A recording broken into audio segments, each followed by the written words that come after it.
जज़ाकल्लाह। सुभान अल्लाह। कारी मुदस्सिर मलिक साहब, क्या खूबसूरत आवाज़ में आपने किरत की है, सुभान अल्लाह।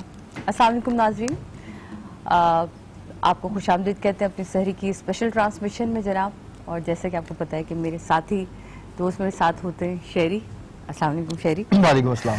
और आज मेरी थकावट का हाल तो आप खुद समझ सकते हैं कि आज आप मुझे मुसलसल आज पे देख रहे हैं, कभी आज न्यूज़ पे इफ्तार करते हुए, कभी आज एंटरटेनमेंट पे गेम्स खेलते हुए और फिर सहरी करते हुए। तो अगर कहीं आज भूल चूक होती है तो प्लीज़ छोटी बहन समझ के माफ़ कर दीजिएगा। तो इतनी माफ़ी मेरी बनती है। अपने मौजूद मेहमानों को खुशामदीद कहते हैं जनाब। हमारे साथ हमेशा की तरह जैसे मैंने आपको बताया कि ये हमारे साथ पूरे रमज़ान रहेंगे मुफ्ती मोहसिन ज़मा साहब, अल्लाह इनको ज़िंदगी दे, सेहत दे, सलामती से रखे। और इन्हीं के साथ हमारे साथ अल्लामा सज्जाद शब्बीर रिजवी साहब मौजूद हैं। राम साहब अस्सलाम वालेकुम, कैसे हैं आप? अल्लाह का करम। और हमारे बहुत ही मेरे भाइयों में से मैं हमेशा ही कहती हूँ ये बिरादरी ही ऐसी है जिनसे मेरा रिश्ता अलग जुड़ा हुआ है। तो मेरे भाई जो आज अपनी आवाज़ का रस घोलेंगे और जो मौला का कलाम हमें आज सुनाएंगे, जो हम सुनाएंगे, जो आज हमें फर्श से अर्श तक पहुंचाएंगे, तो जनाब वो भी एक कमाल आवाज़ है। और वो आवाज़ जो आप सुनने वाले हैं जनाब, ये मैं क्या बताऊं, ये हैं अरमान और इमरान सूफी ब्रादरान। तो जनाब क्या आवाज़ है इन लोगों की। तो मैं बिल्कुल वक्फा लिए बगैर आपकी तरफ आती हूँ ताकि हम इस माहौल से उस माहौल तक पहुँच जाएं इंशाअल्लाह। प्लीज़।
नविस्ता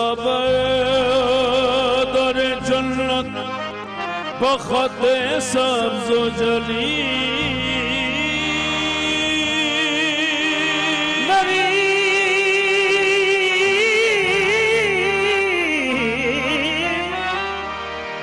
नविस्ता दर जन्नत बखते सब्ज़ जली शफीए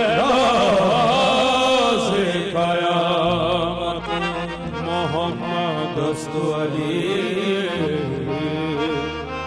आहे मालिकुल मौला आहे मौला मालिकुल तो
जज्बात में बहने वाले जज्बात में बहने वाले कलंदर वाले इश्क में जलने वाले वो सब बन गए जो गम सहने वाले बन गए जो गम सहने वाले और वाली हो गए यारी कहने वाले अली मौला मेरा अली मौला मेरा अली मौला अली मौला मेरा अली मौला मेरा अली मौला मेरा अली मौला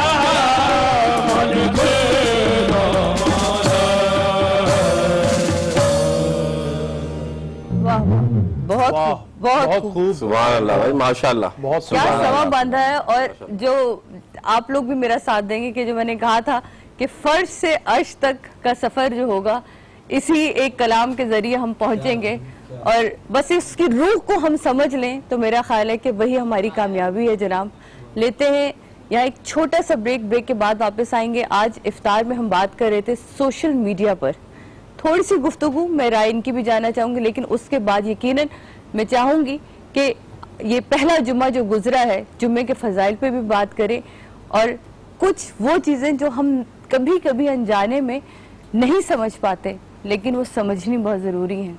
वो क्या बातें हैं वो बताऊंगी मैं आपको ब्रेक के बाद।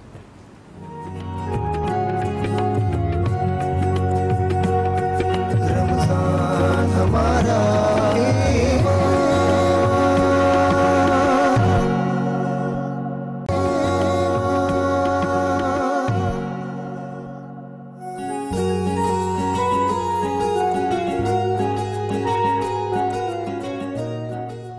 बिस्मिल्लाहिर्रहमानिर्रहीम।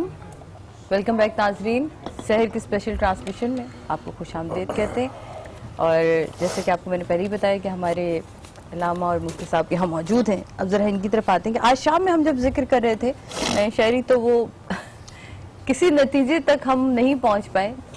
पहुँचे भी, ऐसा नहीं कि नहीं पहुँच पाए, लेकिन कुछ मुख्तलिफ राय थी लोगों की सोशल मीडिया के हवाले से। सोशल मीडिया पे बहुत सारी चीज़ें आपने अक्सर पेशतर देखी हुई, कुछ अच्छी हैं, कुछ बुरे नताइज भी होते हैं, और काफ़ी दफ़ा बुरे नताइज हमें भुगतने पड़ते हैं। जहाँ देखा जाए तो कुछ अच्छी चीज़ें ऐसी हैं कि जो खबरें हमसे लोग छुपा जाते हैं, वो खबरें हमें मिल जाती हैं। तो आपसे भी मैं चाहूँगी कि सोशल मीडिया के ऊपर क्या आपकी अपनी राय क्या है? अल्लामा साहब, पहले आपसे स्टार्ट करते हैं। बिस्मिल्लाहिर्रहमानिर्रहीम। देखें, सोशल मीडिया से जहाँ अगर कंपाइल करें कि नुकसानात ज़्यादा हुए या फ़ायदा, तो आज के माशरे में जो है फ़ायदा ज़्यादा हुआ। ज़राए अबलाग के हवाले से अगर आप देखें तो ज़राए अबलाग के हवाले से अवामुन्नास में अवेयरनेस बहुत आई है। बिल्कुल। गो के माशरे में मीडिया की वजह से बुराई का खात्मा तो नहीं हो सका, बिल्कुल, मगर ये कि लोगों में एक शऊर और आगाही ज़रूर आई है। सही। और सबसे अच्छी चीज़ जो हुई है कि देखें, ये बात हर ज़ी शऊर जानता है कि ख़बर वो जिसके लिए आप वेट करते थे अगले दिन का, और आप कंफर्म नहीं कर पाते थे कि ये खबर ये कोई हादसा या कोई ऐसा हुआ या नहीं, तो वो आज मिनटों में जो है वो हो रहा है, मिनटों में आप तक अवेयरनेस पहुँच रही है। और ये मैं सोचता था, और जब हम पढ़ा करते थे कि जब इमाम मेहदी अलैहिस्सलाम का ज़हूर होगा और वो काबे से तशरीफ़ लाएंगे, तो वो एक निदा देंगे कि हक़ आ गया। तो कैसे ये निदा हम तक पहुंचेगी? तो ये निदा जो है, और फिर उसी तालीम उसमें मुस्तनद किताबों में लिखा है, मुफ्ती साहब भी तशरीफ़ फरमाए, कि वो एक आवाज़ इमाम की पूरी दुनिया में बेक वक्त सुनाई देगी। शरीफ भाई, तो हम सब सोचते थे स्टूडेंट कि ये एक बेक वक्त में कैसे तो आज सैटेलाइट ने ये साबित तो किया है कम से कम कि अगर इमाम ज़माना जो है वो आवाज़ देंगे तो एक वक्त में पूरी दुनिया सुनेगी। अच्छा अल्लामा साहब, जैसे कि आपने कहा कि फ़वाइद है सोशल मीडिया के, बिल्कुल, और पॉजिटिव चीज़ें भी हमारे सामने आई हैं, लेकिन कुछ ऐसी चीज़ें हैं जो हमारे माशरे में बिगाड़ पैदा कर रही हैं। जैसे पहली चीज़ हम ये लेते हैं कि लोग अहदीसें आयतें गलत कोट भी कर रहे हैं, जो अगर हम देखें तो वो आयतें होती नहीं है या वो हदीस होती नहीं है जिनको आगे कोट किया जाता है, तहकीक नहीं की बगैर तहकीक की चीजों को उसको आगे कोट कर दिया जाता है, कोट भी कर दिया जाता है। और दूसरी तरीके से जो है वो खास तौर पे प्रिंट मीडिया पे भी और ऐसे दूसरी जगहों पे जो डिबेट होती है उसमें भी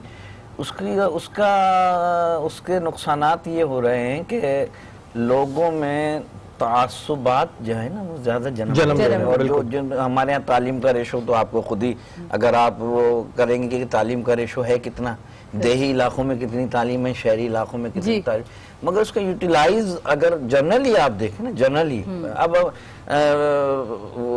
वो सहाफत के दो रंग हैं, एक अच्छी सहाफत है, एक काली सहाफत है, जहाँ हर चीज में होता है, हर शोबे में। जैसे आपने कहा कि गलत हदीस पढ़ी जाती है, तो जब रिकग्नाइज, ये इल्म रिजाल है पूरा, मुफ्ती साहब क्यों, ये पूरा इल्म रिजाल है जो हमें पढ़ाया जाता है कि हदीस को कैसे परखा जाए कि वो ज़ईफ है कि हुस्न है, उसका रावी कौन है, पूरा हम उसके ज़ाविये में देख रहे हैं। ये काम हमारा करने का होता है, सही, मगर उसको एकदम काम कैसे किया जाता है, इस पे भी एक पूरा प्रोग्राम कर सकते हैं, पूरा प्रोग्राम हो सकता है। मैं चाहूंगी मौजूद भाई से भी इस पे राय लूं। जी बहन, माशाल्लाह अल्लामा साहब ने बहुत अच्छी बात की कि फ़ायदे बहुत हासिल हैं।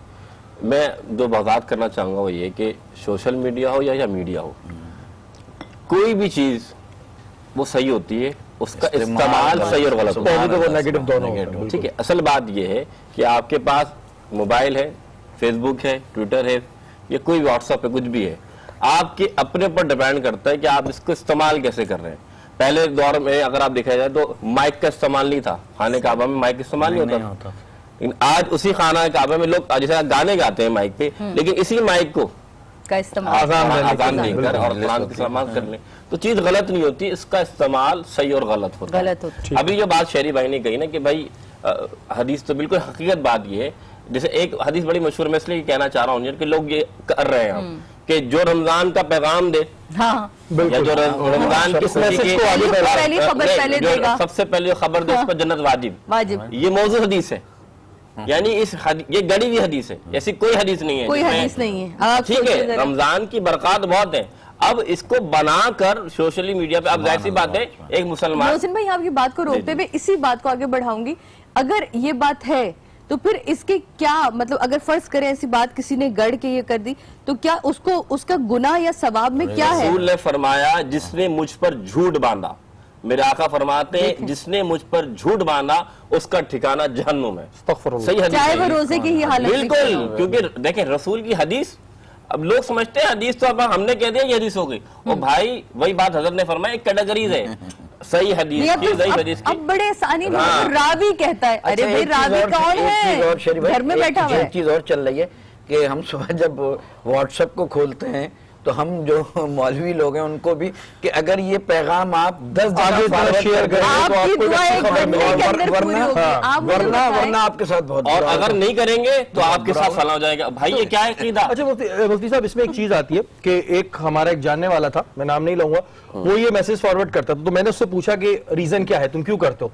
तो उसने कहा कि मैं तो इससे अच्छाई फैला रहा हूं ना, मैं कलमे को या मैं दुरूद को आगे फैला रहा हूं, तो क्या कलमे या दुरूद को झूठ बोल के आगे फैलाना ठीक है? अच्छा देखें, कलमा, दुरूद या हदीस अगर वो वाकई सही हदीस है, अगर वो वाकई आयत जो कुरान की वो, अगर वो उसमें ये कह रहा है कि ये 100 अगर आप आगे मैसेजेस करेंगे तो आपको एक आपकी दुआ कबूल, ये लसकेंगे, नहीं देखिए बात ये है, जाहिर सी बात है कुरान की आयत, लेकिन आप उस पर तंबीह बांध दें कि नहीं ये नहीं करोगे तो नुकसान होगा, नौकरी तुम खुदा बन गए। बिल्कुल, तुम यानी कि तुम मेरा खुदा कब से इतना मोहताज हो गया कि मैं 100 लोगों को भेजूंगी तब वो मेरी सुनेंगे। भाई कुरान पढ़ते रहे तो आपको अल्लाह ताला की रहमत नहीं फरमाएगा, सिर्फ आपके मैसेज से रहमत मिलेगी।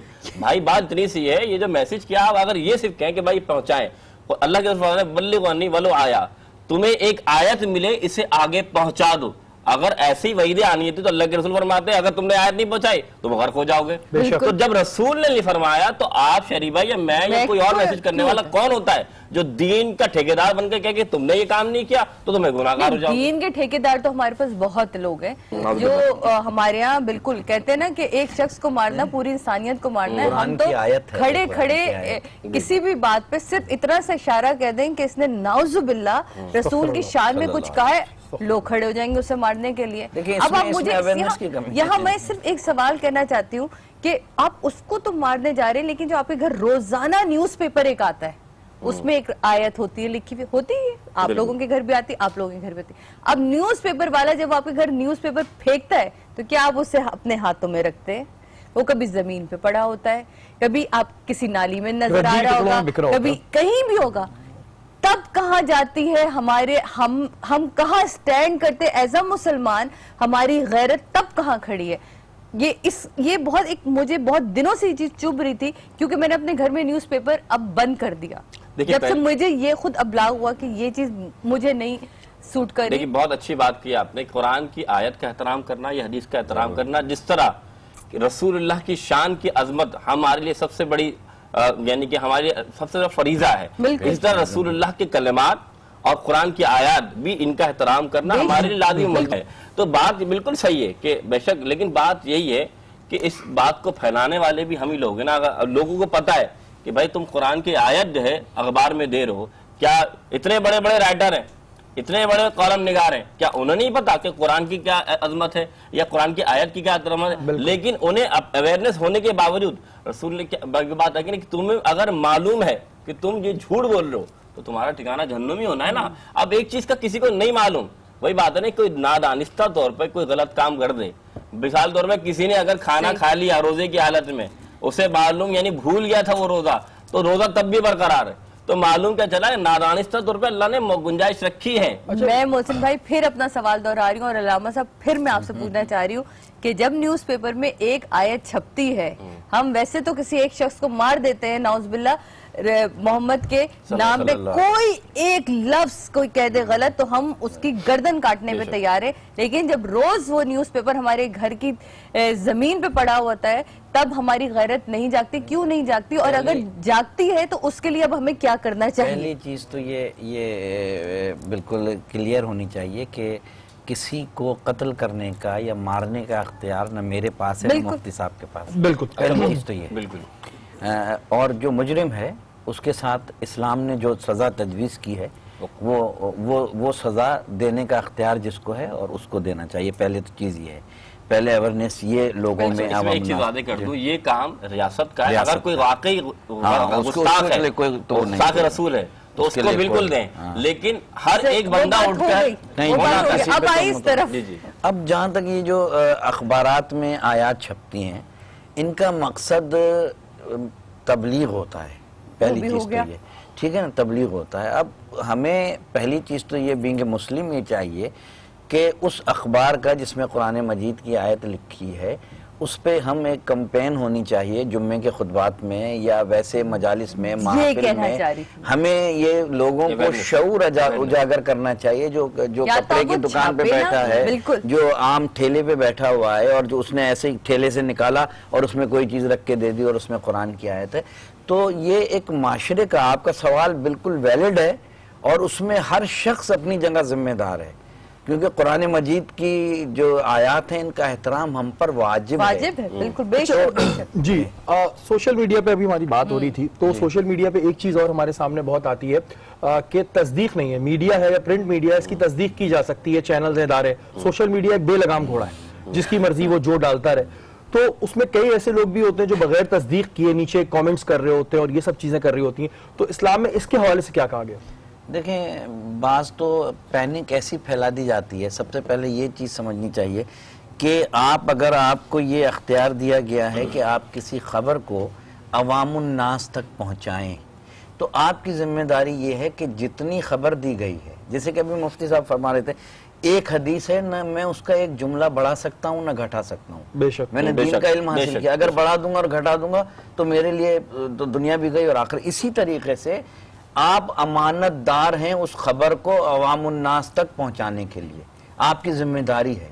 अब आप पैनिक फैलाने के लिए या आगे निकलने के लिए उसको बढ़ा चढ़ा के उसमें झूठ लगा के उसमें मसाला लगा के ऐसा फैला रहे हैं कि लोग भाग रहे हैं। कोई कहीं भाग रहा है। सॉरी आपकी बात काट रहा हूँ, ये भी है कि बीच में वो उमर शरीफ साहब के बारे में आ गया था कि जी वो अल्लाह न करे इंतकाल कर गए, अल्लामा तारिक जोहरी साहब के लिए कह दिया गया था। इस तरह लोग डालते रहते हैं। असल बात ये है, बहुतान जिसे हम कहते हैं, एक बंदे ने एक बंदे के बारे में जो उसके अंदर ऐब है ही नहीं उसको बयान कर दिया, तो बहुतान तो गीबत से बड़ा गुनाह है। गीबत के बारे में हम बात कर चुके हैं, मुर्दे भाई का गोश्त खाना, तो बहुतान लगाना कि उसकी तस्दीक ही नहीं कि आया अल्लामा साहब के अंदर ये बुराई है या नहीं है, तो वो बात करना कि उनके अंदर ये चीज ना हो फिर उस पर अमल किया जाए, तो ये बहुतान कहलाएगा ना। और ऐसा बहुतान चाहे वो फेसबुक पे डालें, चाहे ट्विटर पे डालें या व्हाट्सएप करें, हर लिहाज से बहुतान का जिम्मेदार होना। यानी कि हम लुब्बे लुबाब पे ये जो है वो ये पहुंचते हैं कि अच्छाइयाँ भी हैं और बुराइयाँ भी हैं, इस्तेमाल पे डिपेंड करता है कि आप उस चीज का इस्तेमाल किस तरह कर रहे हैं, चाहे वो व्हाट्सएप हो, चाहे वो ट्विटर हो, वो चाहे फेसबुक हो, वो कोई भी सोशल मीडिया की साइट हो, आप उसका इस्तेमाल किस तरह करते हैं ये आपके ऊपर डिपेंड करते हैं। यानी कि अब ये मेरी और आपकी जिम्मेदारी बन गई है, ठीक है। तो एक और चीज मैंने कही थी, क्योंकि आज पहला जुम्मा था जो हमें नसीब हुआ और उसकी सातों में हमने वक्त गुजारा। कल कहते हैं शब जुमा जो कल हमने गुजारी, वो बड़ी एक खूबसूरत शब मिलती है मोमिन को, बिल्कुल। तो इसकी भी थोड़ी सी फजीलत को अगर हम लेके चलें तो बड़ी ही खूबसूरत बात हो जाएगी। अल जुमा तो सईदुल अय्याम, रसूलुल्लाह फरमाते हैं कि जुम्मा जो है जिस तरह एक बादशाह एक सरदार होता है, इस तरह दिनों का सरदार जुम्मा है। तो जुम्मे के दिन अल्लाह ताला एक घड़ी ऐसी है कि जब बंदा जो दुआ करता है, जायज दुआ, जुम्मे के दिन अल्लाह वो जरूर कबूल फरमाता है। इससे पहले एक और बात बताऊं कि जुम्मे की जब शब लगती है, जैसे पीर की शब और जुम्मे की शब, रसूल फरमाते हैं कि उस वक्त उम्मत के अमाल पेश किए जाते हैं और अल्लाह ताला कई हजार गुनाहगारों को बख्श रहा होता है। तो इस जुम्मे के बड़े फजाइल है जो मैंने आपके सामने। वाह, यानी कि जुम्मे और जुम्मे की कुछ खास इबादत। जी, जुम्मे के हवाले से इमाम जाफर सादिक अलैहिस्सलाम से एक शख्स ने पूछा कि फर्जंद रसूल जुम्मे के दिन सबसे अफजल काम क्या है? तो मासूम ने फरमाया कि जुम्मे के दिन गुस्ल करो। हाँ। तुम्हारे गुनाह जो हैं पत्तों की तरह जैसे पत्ते झड़ते हैं। और उसके बाद मासूम फरमाते हैं कि जितना हो सके जुम्मे के दिन तुम दुरूद भेजो, इसलिए कि दुरूद का इतना बड़ा सवाब है जुम्मे के दिन। ये गुस्ल और जुम्मा दरअसल एक इज्तिमाइयत का नाम है। इस्लाम ने इज्तिमाइयत, यानी आप तो आम मस्जिद में नमाज पढ़ रहे हैं मगर जुम्मे के दिन आप जामा मस्जिद क्यों जा रहे हैं? बिल्कुल, ताकि एक तो सबसे मुलाकात हो, यानी हुकूकुल इबाद है जुम्मे का दिन, एक दूसरे के हालात पता चले कि कौन किस हाल में है। तो ये मुलाकात का एक अल्लाह ने एक ऐसा सिस्टम कायम करके हमें इस्लाम में दिया। हम खुश नसीब हैं कि मुसलमान कि जामा मस्जिद में जाए।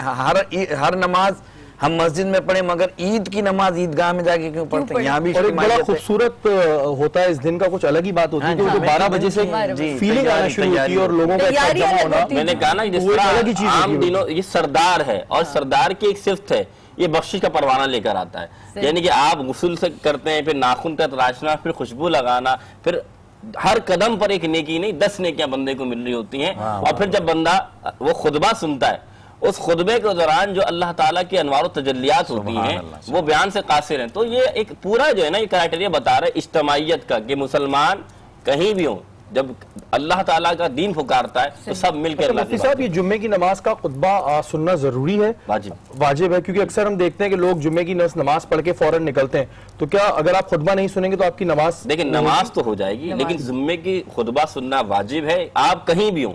एक और भी ये बात है, आपने अच्छा मसला पूछ लिया, लोग फलांगना शुरू कर देते हैं। बिल्कुल, यानी कि अब भाई खुतबा हो रहा है, जब अल्लाह ताला के कलाम पेश किया जा रहा है तो अहनाफ के नजदीक ये है कि आप जब खुतबे की आवाज सुने, जहां आप मस्जिद के करीब बैठे हो वहां बैठ जाएं, ताकि एहतरामन आप फलांगे भी नहीं बल्कि वो खुतबे की आवाज तमीज और तमद्दुन के साथ अदब के साथ सुने, ताकि इमाम की बात आपके समझ में आ सके। खुतबा अरबी में हो, वो फिक़ह जाफरिया में थोड़ा सा इससे डिफरेंट है। फिक़ह जाफरिया में ये है कि नमाज जुमा के बाद ज़ोहर की नमाज जो है पढ़ना जो है वो ज़रूरी है। और इसको बहुत से वाजिब भी पढ़ते हैं और बहुत से सुन्नत के तौर भी जुम्मे की नमाज जो है वो अदा करते हैं। और हमारे फ़िक़ह जाफरिया में ये है कि जब इमाम महदी अलैहिस्सलाम का ज़हूर होगा तो उसके बाद वो जो है वाजिब जो है जुम्मे की नमाज जो है वो पढ़ाई जाएगी। तो इसके बाद ज़ोहर जो है हमारे यहाँ पढ़ी जाती है और खुतबा तो सुनना लाजमी है। यानी कि खुतबा सुनना दोनों ही तरफ ये है कि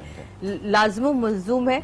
तो आप लोग जो खुतबे की तरफ से चोरी करके भाग जाते हैं नमाज में, वो अगर सिर्फ उसको आपकी ये 2 टकरें ही चाहिए होती तो वो उसके पास सजदे करने वाले, यकीन मानिए जो फरिश्ते सजदे में वो सजूद में ही हैं, जो रुकू में वो रुकू में ही है, तो उसको हमारी इबादत की जरूरत नहीं है। अच्छा, ये चीज हमारी इबादतों को उसकी जरूरत है कि एक नजर वो हमारी इबादत पे डाल दे और शायद वो एक पल में हमारी वो जो एक सजदे में एक आंसू गिरा है वो मेरे मालिक को कबूल हो जाए। लोग कहते हैं ना जिन्नात फरिश्ते का, अल्लाह को किसी की इबादत नहीं, रब ताला तो कादिर मुतलक है, हमें जरूरत है इसकी। अच्छा, मैंने भी इस चीज को इस वजह से आज ये पूछा कि मैं जब जुम्मे की नमाज पढ़ता हूँ मैं देखता हूँ शायद लोग वेट कर रहे होते हैं कि वेट होता है कि बस जी सलाम फिरे और स्पीड में वापस निकलना शुरू हो। तो इस वजह से मैंने क्वेश्चन किया। साथ ही एक चीज अभी हम डिस्कस कर रहे थे, हमारी रह गई बीच में, हमने कल एक टॉपिक किया था नाजायज मुनाफाखोरी के हवाले से।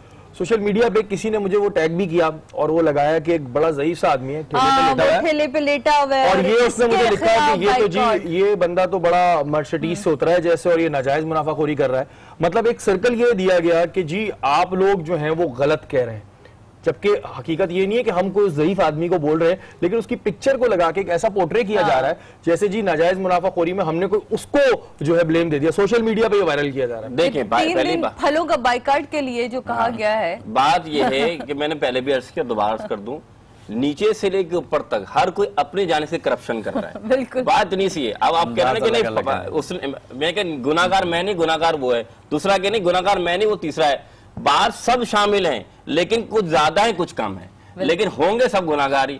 अब इस बात को कहना कि हमने एक को पॉइंट आउट किया, ना किसी का नाम लिया, दीन इस्लाम इस्लाह करता है सबकी, बेशक। ना कि एक की। तो इस्लाही अगर बात हो रही तो सबके लिए हो रही है, ना एक शख्सियत के लिए हो रही है, ना एक जात के लिए हो रही है। अच्छा, नीचे तबका है जो निचला तबका, श्री भाई, निचला तबका जो है माध्यम, वो मजबूरी में गुनाह कर रहा है।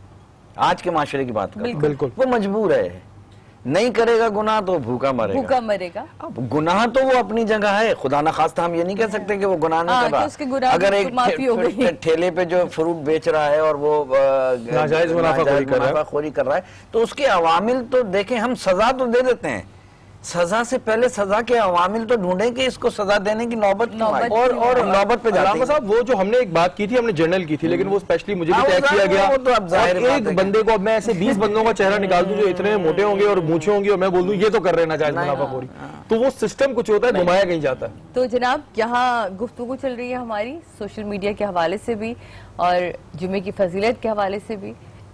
बहुत सारी चीज़ों को हमने मिक्स किया अपनी गुफ्तगू में। लेते हैं छोटा सा ब्रेक के बाद वापस आते हैं, अपनी गुफ्तगू को जारी रखेंगे।